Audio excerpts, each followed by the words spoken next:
Mnangagwa hands vehicles to war veterans amid allegations of political bribery. The 17th of August, 2025, Vertical Bar National. By a correspondent, Harare, President Emerson Mnangagwa's administration has handed over a fleet of vehicles to war veterans. A move critics say is part of ZANU-PF's long-standing practice of using liberation fighters to secure political support and intimidate rural communities during elections. On Thursday, 29 utility vehicles were distributed to district field officers from the Ministry of Veterans of the Liberation Struggle Affairs. The vehicles, commissioned by Mnangagwa in June, were presented as part of government's program to improve the welfare of war veterans. Matobo District Field Officer Caleb Ndilovu expressed excitement over the handover, while his counterpart from Mbarangwa, Arnold Chiwira, said the vehicles would help them reach fellow veterans more effectively. Veterans Affairs Minister Senator Monica Mavhunga said the cars would be used for welfare services,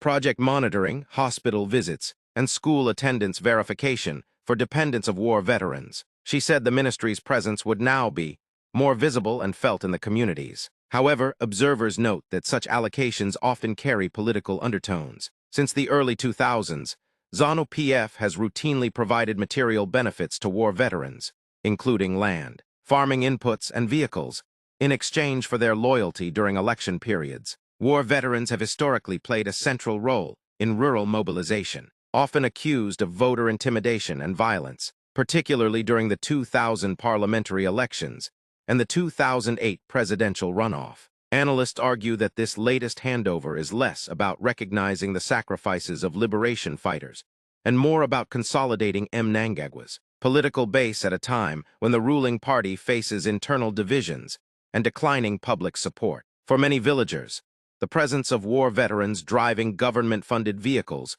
rekindles fears of intimidation campaigns that have characterized Zimbabwe's electoral history.